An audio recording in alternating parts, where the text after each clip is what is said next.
Agora que vem o ponto principal aqui do nosso assunto. Por quê? Provavelmente você tem um pai, um tio, uma avó, qualquer parente que seja, que lá no fundo do quintal da casa dele tem um quartinho da bagunça, onde ele vai juntando todas as tralhas que ele encontra ao longo da vida pelo caminho, e ele tem certeza absoluta que um dia aquilo vai servir para alguma coisa, ele vai precisar daquilo. E eu sei que enquanto eu tô falando aqui, você está pensando no seu parente. Eu tenho certeza que já tem até o nome dele na cabeça. Pois é, o meu é o meu pai. Olha, deixa eu te falar. Se eu te dissesse que esse quartinho da bagunça tem ligação direta com a forma como você leva o seu estilo pessoal adiante, a forma como você se veste hoje na sua vida, você acreditaria em mim? Pois fica nesse vídeo porque eu vou te provar que é verdade. E isso é algo que afeta a maioria dos brasileiros, seja você um brasileiro que vive no Brasil, aqui na Inglaterra ou em qualquer outro lugar do mundo. É algo que faz parte da forma como nós somos criados. E eu vou te explicar isso agora. Mas antes de entrar no nosso assunto, deixa eu me apresentar para você, caso você ainda não me conheça. Eu sou Thaís Rolim, consultora de imagem e pesquisadora de tendências de moda. Vivo aqui em Londres há 10 anos, trabalho com moda já há 20 anos e sou especialista em ajudar as brasileiras que vivem aqui na Europa. Mas é claro que eu posso te ajudar em qualquer lugar onde você esteja. Olha, para mim é muito claro que para a gente entender o presente e preparar nosso futuro, é importante conhecer o nosso passado. E quando eu comecei a trabalhar com consultoria de imagem, eu comecei a perceber padrões de comportamento que se repetem na maioria das minhas clientes, mas assim, maioria esmagadora, 99%, tá? E aí eu comecei a estudar as causas desse comportamento. E esse estudo todo levou a um dos posts mais vistos lá no meu Instagram, que faz 7 anos que eu tô lá produzindo conteúdo, mês que vem, dia 3 de julho, faz 7 anos que eu tô lá. E foi um dos posts mais vistos. Então, eu achei que seria interessante trazer isso aqui pro YouTube, porque a gente pode aprofundar o assunto. E para aprofundar, eu vou unir 3 assuntos que eu amo, que é moda, história e psicologia. E eu vou fazer com que você compreenda por que é que você age da forma que você age com relação ao seu estilo nos dias de hoje, independente de onde você mora ou da sua idade. Olha, para que você compreenda, é necessário que a gente volte um pouquinho na história. Então, vamos nos colocar naquele período entre 1890 e 1920, mais ou menos, tá? E vamos ter em mente também que, por mais difícil que seja hoje em dia ser pobre no Brasil, né, classe baixa, era muito mais difícil ser pobre no Brasil nesse período que a gente está se colocando, então. Por quê? Em 1888 nós tivemos a lei da abolição da escravatura. E nesse período também começaram a chegar aquela grande leva de imigrantes ao Brasil. Então, espanhóis, portugueses, italianos, alemães, enfim, libaneses. E por que esse pessoal chegou ao Brasil? Eles não eram afortunados que estavam passeando. Eles estavam fugindo da fome, da guerra, entre outras coisas difíceis que estavam acontecendo nos países deles. Então, por que eu coloquei aqui tanto a questão dos ex-escravos quanto dos imigrantes? Porque na realidade, naquele momento, eles tinham todos o mesmo padrão difícil de vida. Falta de recursos, falta de educação, falta de saúde, tudo era muito difícil nessa época. Então, por exemplo, vamos pegar aqui roupas e calçados, que eram bens de consumo difíceis de se obter. Primeiro, por questão do valor, porque essas famílias, essa população, não tinha dinheiro para ficar investindo em roupa, né? A prioridade deles era moradia e alimentação, e era tudo muito escasso. E segundo, que era difícil de conseguir esses bens. Não existia, como hoje, uma loja em cada esquina onde a roupa já está pronta que você vai lá comprar. Era necessário comprar o tecido, levar para a costureira, ou então a própria mãe da família ia costurar. Mas levava tempo, não era rapidinho. Então, tudo que se conseguia nesse sentido, né, comprar roupa para os filhos, roupa, né, para a mãe, para o pai da família, tudo que se conseguia era usado até o extremo, até aquilo de fato acabar. E era se cuidado com muito zelo para que durasse muito. E ia se passando de filho para filho, ia para os primos, do pai ia para os outros filhos também, enfim. Era aquela coisa, todo mundo na família ia compartilhando das roupas. Hoje a gente fala disso e tem até um nome específico, né? Que é a moda circular, ou seja, a roupa está circulando entre pessoas, a roupa está boa, ela está circulando. Naquele momento, naquele período da história, não necessariamente essa roupa estava boa e simplesmente passou de um para outro, não.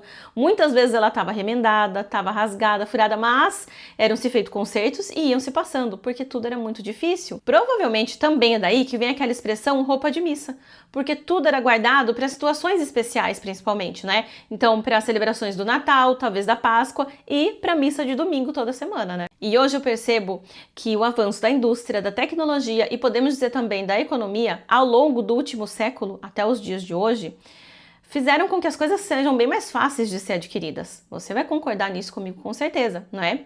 Porém, apesar dessa facilidade, a gente, de certo modo, ainda mantém essas características que foram passadas de geração em geração, esse cuidado de preservar ao máximo tudo que se tinha, sabe? Isso foi passando de geração em geração e é o que eu chamo de escassez hereditária. E em nada tem a ver com essa escassez que hoje em dia a gente ouve muito falar na internet, com uma aura meio mística, né? Que se você falar determinadas frases de afirmação para você mesma, você vai reverter essa coisa de escassez e tudo mais. Não, é algo aqui completamente diferente e é, como você está vendo, puramente histórico. Olha só, pensa comigo. Enquanto eu vou falando, você vai refletindo na sua própria vida, tá? Pensa se não aconteceu isso. Pode ser que você tenha tido uma infância difícil do ponto de vista financeiro. Então, aquela questão de roupa e passando dentro da família de um para o outro aconteceu muito com você. Ou então sua mãe tinha que comprar o mais barato porque ela não tinha dinheiro para investir nisso, infelizmente. Então, a preocupação era que essa roupa servisse em você, que ela coubesse em você. Independente se você gostou ou não, se era bonito ou não, o importante era você ter uma roupa para vestir, não sair nua na rua, certo? É o principal da roupa. Só que aí a vida foi acontecendo e graças a Deus as coisas melhoraram para você. Você teve oportunidade de estudar, de ter empregos melhores, coisas que talvez seus pais não tiveram. Você teve oportunidade de ter salários melhores. A vida melhorou do ponto de vista financeiro.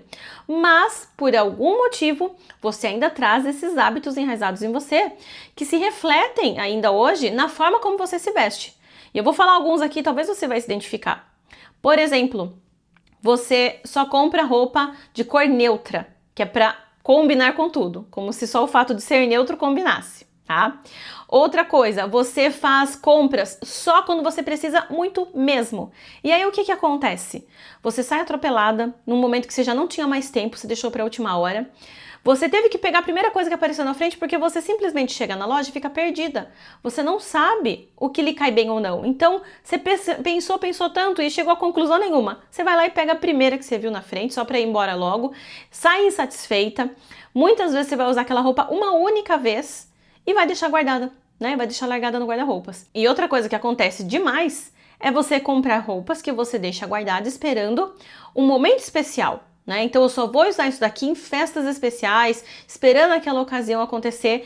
Muitas vezes não acontece e você acaba perdendo a roupa, porque você engordou, emagreceu ou porque aquilo simplesmente já saiu de moda. Será mesmo que isso não acontece com você? De alguma forma, em algum grau, maior ou menor? Bom, ninguém hoje em dia, então, precisa ser rico, muito rico de fato, para se dar ao luxo de pensar no seu estilo pessoal e de organizar o seu guarda-roupas. Só que, por algum motivo, mesmo que você queira isso, de alguma forma você fica paralisada. E o primeiro ponto é justamente esse que a gente está falando aqui. Você carrega hábitos dos seus antepassados, das pessoas que conviveram com você ali na sua infância, na sua juventude, e continua reproduzindo mesmo sem perceber. E um segundo ponto que deriva desse é o fato de que você não foi ensinada a se vestir. Não foi ensinada do ponto de vista do que lhe favorece, porque tenho certeza que muitas pessoas que estão me assistindo tiveram uma mãe, uma avó, uma tia, que sempre orientaram, por exemplo, como você se vestir corretamente para ir à igreja. Isso acontece com muitas pessoas, já vi muitas das minhas clientes relatarem isso. O que eu digo que você não foi ensinada a se vestir é porque elas também não foram. Elas também não tinham esse conhecimento, né? Os seus antepassados, as mulheres que conviveram com você. Elas te entregaram, elas te deram o que elas tinham. É muito comum que seja assim, né? Então ninguém precisa culpar ninguém nessa história. Elas te deram o que elas tinham e cabe a você agora que tem mais conhecimento do que elas, mudar essa realidade. E o que acarreta este não ter aprendido a saber se vestir? Por exemplo, você tem muita dificuldade de entender quais são as modelagens que melhor te favorecem, quais são as cores que vão lhe cair bem, ou, por exemplo, também sobre os tecidos, você não consegue entender qual tecido é melhor que o outro, qual vai te atender em situação de calor, onde você mora, né, o clima, os locais que você frequenta, enfim. São vários pontos que envolvem realmente o estilo e que a gente não aprendeu dos nossos antepassados. Bom, agora vamos dar um salto na história e vamos nos colocar ali na década de 70, 80, tá? Eu não vou me aprofundar nesse assunto, mas eu quero que vocês, principalmente quem é 30 mais, 40 mais, puxe pela memória e vocês vão entender o que eu tô dizendo. Houve um período da história em que as mulheres ao nosso redor, as mulheres mais velhas, a nossa mãe, nossa tia, nossa avó, enfim, mulheres diversas, é muito comum você escutar isso. Estude, minha filha, estude para você ser alguém na vida. E é óbvio que essa frase faz muito sentido, né? Graças a Deus a gente hoje tem essa condição de estudar como elas talvez não tiveram. Mas o que é que vem junto com essa reflexão de estude, minha filha? Estude para ser alguém na vida. Por não ter essa noção de estilo e do quanto a imagem também é importante, é uma forma de comunicação, é uma forma de se expressar, as mulheres começaram a perceber, a pensar, não perceber, pensar que o mais importante era o que estava dentro. Isso funcionou até mesmo como um escudo. Era uma proteção, sabe? Eu não cuido muito da minha aparência, eu não cuido muito do meu estilo, do jeito que eu me visto, porque o importante é o que está dentro da gente, é o nosso conhecimento, nossos estudos, nossa cultura. Enfim, isso foi passando e, de certa forma, nos afeta até hoje, 2025. E agora, vamos dar mais um salto. Agora para a década de 90. Nos anos 90, houve uma trend que ela também nos afeta até hoje de algum modo, e você também vai lembrar disso, que foi a questão da camiseta branca e calça jeans. Então era esse básico, esse mix do básico que funcionava para tudo, né? Principalmente entre os jovens. Com isso veio um bordão: menos é mais. E eu me lembro, eu era adolescente e lia aquelas revistas, né, Querida, Capricho, e eu me lembro muito bem, como se fosse hoje, uma entrevista da Adriane Galisteu. Ela era modelo naquela época, né? E ela falava sobre isso. Pra mim, o que eu gosto mesmo é de um bom básico. Só que as pessoas, a maioria da população, via tudo isso acontecendo e gostou dessa trend. Por quê? Porque era fácil de estar nela. Quem que não tem uma camiseta e um jeans, não é?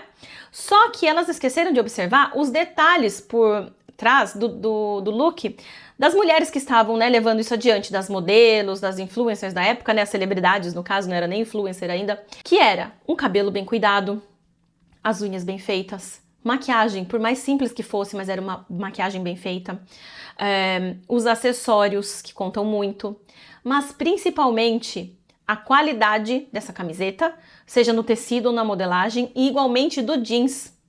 Era algo que realmente fazia sentido para elas, favorecia, não era só tendência, né? Eu lembro muito da Cindy Crawford também, num comercial, acho que da Pepsi, com aquele cabelo maravilhoso que toda mulher queria ter, né, dos anos 90, aquele cabelo super cheio, com volume, né, liso, porém com volume. Então, maravilhosa ali, só que ninguém olhava os detalhes e as pessoas só queriam saber do jeans com a camiseta. Só que muita gente, hoje ainda, quando eu fiz essa pergunta esses dias lá no Instagram, coloquei lá esses looks, né, a pessoa falou assim: nossa, o meu jeans e camiseta não fica igual delas. Mas por quê? Porque a gente não tá habituada a olhar para os detalhes, os pequenos detalhes, mas que fazem toda a diferença. Que é isso que eu tô aqui dizendo para vocês, que as influencers, que as celebridades e as modelos tinham. E as mulheres normalmente não prestavam atenção nisso. Então vamos juntar agora esses 3 pontos na história que eu trouxe para você, que é a escassez hereditária lá do início do século passado, depois essa coisa do estude minha filha para ser alguém na vida, que criou esse escudo, né, quando você diz, o que importa é o que tá dentro de mim, mas é na verdade um escudo porque você não sabe se vestir, você não sabe se arrumar, então é mais fácil você se proteger atrás desse escudo. E a terceira coisa é, o menos é mais. Você percebe que juntando tudo isso, cria algo que está enraizado na cultura das pessoas, na forma como a gente foi criada, de tal maneira que você não consegue sair do lugar. E aí muitas vezes você até quer, você percebe que alguma coisa ali não tá legal, você prova um look, poxa, ficou tão bacana na pessoa que eu vi, na minha amiga, por que em mim não tá legal? Se é tendência, se tá todo mundo usando, por que não ficou bom em mim? Você até consegue perceber que não tá bom, mas você não sabe dar nome à coisa. E assim a gente chegou a 2025 com muitas mulheres perdidas nessa questão de estilo, de saber se vestir. Porque, embora tenha tanta informação na internet, é um tal de você tem que ter, você tem que comprar, é o wishlist, é tendência, não sei o que você fica perdida. E aí, pode ser que aconteçam 2 coisas. Que, juntando essa coisa da escassez, você quis tanto se livrar daquilo que você começou a comprar mais do que devia. Por que mais do que devia? Porque você foi seguindo o que você foi vendo na internet, nos meios de comunicação, né? É tendência, olha, fica bonito, leva, é a última moda, tá tão bonito na tua amiga, leva também. E aí você foi comprando. De fato, pode ser que essas coisas sejam mesmo muito bonitas, mas é um bonito que te favorece? Porque se ser só bonito não funciona, tem que ser o bonito que te favorece. Só que você não consegue pensar nisso. Você viu, é bonito, você gostou, você levou. E é por isso que talvez seu guarda-roupa está lotado e você não tem o que vestir. Tá lá lotado de coisas, tem até roupas com etiqueta ainda. né, com o tag da loja, que você nunca usou, mas você não tem o que vestir ainda assim. Por quê? Porque elas não se conectam, elas só são bonitas, mas não foram pensadas, não foram compradas para serem usadas juntas. Você não pensou, olha, tenho tal coisa, vai combinar então. Você só foi comprando e o guarda-roupa tá cheio e você não tem o que vestir. Agora é que vem o ponto principal aqui do nosso assunto. Por quê? Pensando nessa questão do consumismo, seja em maior ou menor grau, e por que eu digo isso? Porque talvez você não seja aquela consumista compulsiva, mas ainda assim você compra sem pensar. Por quê? Porque você não aprendeu a pensar em você, né? No que lhe favorece, no que lhe satisfaz, enfim. Então você vai comprando. Pode ser que custou caro, são coisas boas, são coisas novas, são coisas bonitas. Não lhe favorecem, mas é tudo isso. E você tá apegado nisso, você não quer tirar isso do guarda-roupas, por mais que se você não use. Você tá com dó de dar embora, sabe? De mandar para doação, de vender, enfim, você tá com dó. A mesma coisa acontece com o quartinho da bagunça. Quem foi acumulando aquelas coisas ali, acredita que um dia vai ser útil, vai utilizar, então não quer jogar fora. É a mesma coisa. Tudo é apego que veio com essa coisa da escassez hereditária, de você se apegar ao negócio porque não, eu preciso guardar. Uma hora eu vou precisar disso, uma hora vai ser útil, eu tenho que usar até o fim. Só que você percebe que já não faz mais sentido a forma como eles usavam as roupas antigamente e a forma como você tá lidando com as suas roupas hoje? É o quartinho da bagunça, amiga. Você não sabe, mas você tem um talvez aí dentro do seu guarda-roupa. E o inverso também pode acontecer. Pode ser que você seja daquela pessoa que não compra nada ou compra muito pouco e vai lá para aqueles exemplos que eu dei. Compra sempre o neutro para combinar com tudo, né? Compra só em último caso e daí compra desesperada, compra errado e depois não usa. Enfim, pode acontecer também de você ganhar das tuas amigas, das tias, das primas, muita roupa boa. E por ser nova, mesmo que seja usada, né? Por ser nova e boa, você pensa, vou ficar para mim, vou usar. Então, o teu guarda-roupas é formado disso. Você não investe. Por quê? Mais uma vez, a escassez hereditária faz com que você tenha medo, tenha dó de dar dinheiro em roupa nova. Porque você não sabe comprar, então você meio que se, né? Os outros estão me dando coisas boas, por que eu vou comprar? Também tem isso. Só que, tanto a consumista quanto a pessoa que não compra nada, elas acabam passando pelo mesmo efeito. O mesmo efeito da escassez. E em ambos os casos, você não evolui o seu estilo, e não sabe dizer o porquê. Eu quis muito trazer esse assunto porque, primeiro, eu não vejo ninguém falando a respeito. Já faz uns 6 anos que eu penso, né, que eu reflito sobre isso, estudo, aprimoro o meu conhecimento através da história. E eu acho muito importante que isso seja tratado do ponto de vista da consultoria de imagem, porque antes mesmo de a gente falar de roupa propriamente, a gente precisa tratar a pessoa, entender quem é essa pessoa e por que ela age da forma que age. É só assim e mostrando com clareza para ela que a gente vai conseguir, de fato, evoluir no estilo. Eu, inclusive, acho que esse é um assunto importante até de você, se for o caso, levar para o teu terapeuta, conversar isso com o teu psicólogo, sabe? Vai destravar, talvez, muitas coisas que você não entende ainda por que estão travadas, por que você não consegue evoluir. Por causa dessas questões hereditárias. E é claro que dentro de toda essa reflexão, se você quiser a minha ajuda personalizada para sair dessa paralisia da escassez hereditária, vai ser uma alegria te ajudar dentro da consultoria de imagem. Eu vou deixar o link do meu WhatsApp aqui na descrição do vídeo. Me manda uma mensagem por lá e eu vou te explicar sobre todo o processo, como é que tudo funciona. Olha, se você gostou desse tipo de conteúdo que une moda com história e psicologia, me deixa saber aqui nos comentários, por favor. Pra mim vai ser uma alegria trazer mais desse conteúdo, porque eu amo falar sobre essas coisas e pra mim esses 3 assuntos juntos, eles se complementam demais. Espero que você tenha de fato refletido junto comigo aqui durante essa conversa. E claro, por favor, deixa o seu like aqui, se inscreva no canal. Você acredita que a maior parte das pessoas que passam e veem os vídeos não está inscrita no canal? Eu não sei, não faz sentido nenhum negócio desse. Por favor, esteja aqui entre os inscritos, tá bem? Daqui a pouco a gente vai bater 6 mil inscritos, eu quero você entre eles. E também, óbvio, mande esse vídeo para mais mulheres. Trazer à tona essa questão da escassez hereditária pode libertá-las de vários preconceitos que estão fazendo com que o estilo fique parado no meio do caminho. Isso não, né? Nenhuma mulher merece isso. Então, por favor, mande esse vídeo adiante, tá bem? A gente se vê lá no Instagram ou também no TikTok agora, tá? Os dois têm o mesmo nome, @arainhapediu, ou aqui no nosso próximo vídeo. Um beijo e até lá!